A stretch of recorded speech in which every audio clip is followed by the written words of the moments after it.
TSBVI serves about 11,000 students who are blind, deafblind, or have low vision across the state through 4 main programs. Our curriculum department creates materials for educators and families used in the classroom, but also in teacher prep programs here and around the country. Outreach programs offer training and consultations in districts, classrooms, and living rooms. Short-term programs offer 3 to 5 day learning opportunities, giving students intensive instruction around specific skills, and 1 to 4 week summer learning for students who don't attend full-time on our campus.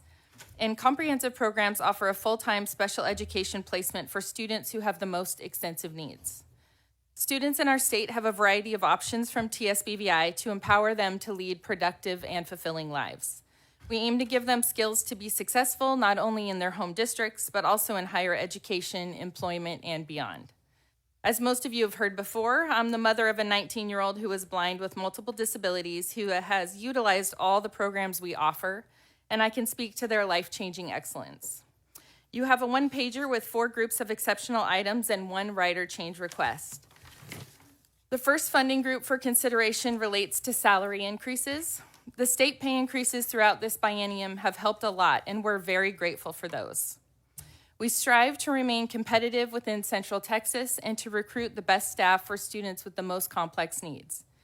You should have received a Braille card we use at job fairs, so feel free to share with people you know looking for meaningful work in an exceptional community. Our robust onboarding program makes retention extremely important to us too. And over the past 2 years, we've been unable to fund merit increases for high-performing staff. You'll see a request for salary increases within all departments, and the number 1 item is shift differentials for staff who work evenings, overnight, and weekends. 7% of our positions in residential are currently vacant, and 23% of our positions are vacant in the department transporting students to and from school every weekend. 6 additional staff would allow us to open another dorm, which would increase our capacity on campus. Due to safety reasons and the medical complexity of our students, we cannot enroll more without hiring staff. About 75% of our students have additional disabilities, including seizure disorders, adrenal insufficiency, and more. The second group of exceptional items for consideration are ways we can grow programs. We continue to have increased needs around the state and are requesting to grow outreach. The State Board for Educator Certification already approved a new cert for teachers of students who are deafblind, which the Texas Administrative Code has required a mentor program to be run at TSBVI. Yet we haven't received funding for this program, and growing outreach would provide that. We'd like to offer more online courses through short-term programs and increase university funding that we currently flow through to Stephen F. Austin and Texas Tech to train more educators of students who are blind and deafblind. University programs will also grow with the new certification. We'd like to increase our ability to offer STAR assistance regularly, requested by TEA, and provide more early childhood education for families.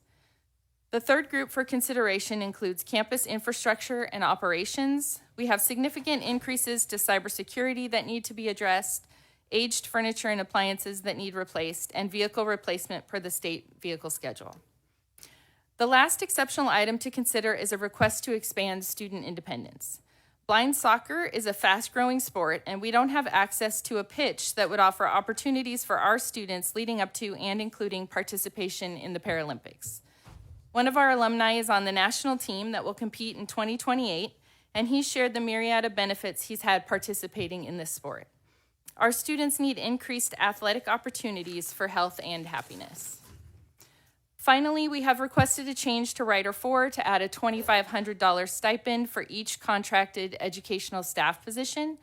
We match the salary of Austin ISD, but due to additional requirements at TSBVI, we'd like to offer more as an incentive to attract experienced talent and reduce use of emergency permits. TSBVI is the best school for the blind in the country, and that is directly related to the continued support of Texas citizens and their legislators since 1856. So thank you for your time today, and I'd welcome any questions along with our CFO, Ann Dew. Senator Saparini. Thank you, Mr. Chairman. You're asking for the first Texas blind soccer field. What other states have this facility? The first one was built at a school at the Maryland School for the Blind in 2016. Kansas has just put in a pitch, and Washington State is in the process of building a pitch. Those are the ones that I know of. And they're a lot smaller than a regular soccer field, and they have boards along the sideboards because participants play blindfolded, so they play off the walls. And we believe one would fit in the middle of our existing track after we measured it out. But it is played in the state of Texas, but there aren't any schools that have a U.S. Association of Blind Athletes pitch that currently could be used. It's a mini pitch. It is. It's like a mini pitch, yeah, but it's standard play size for the sport. Thank you so much. Thank you, Mr. Chair. Any other question, members? There are no more questions. Thank you for your testimony. All right, thank you. Next, we have the special provisions for the Texas School of the Blind and Visually Impaired, Texas School for the Deaf. LBB presentation on budget. Antonio Najada.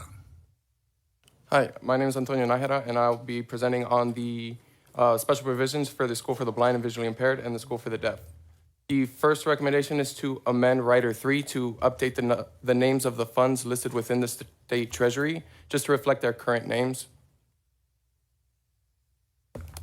The next recommendation is to amend Rider 8 to require TSBVI and TSD to submit quarterly reports on all other funds revenues rather than just their ISD payments as they currently do.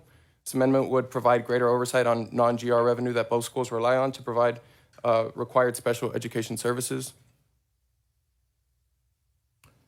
And the next recommendation is to transfer TSBVI Rider 5 to special provisions to extend the option of contingency funding to TSD as well and to provide greater flexibility for both schools. And that concludes my presentation. I'm happy to take any questions. Any question, members? No questions. Thank you, LBB.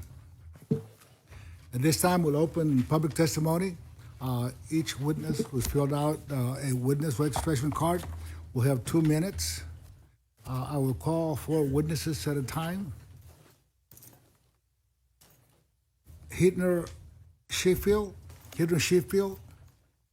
Brock Gregg, Amy Lissinger,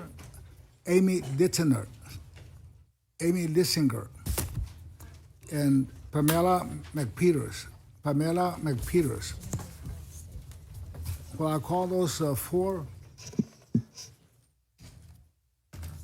I'll have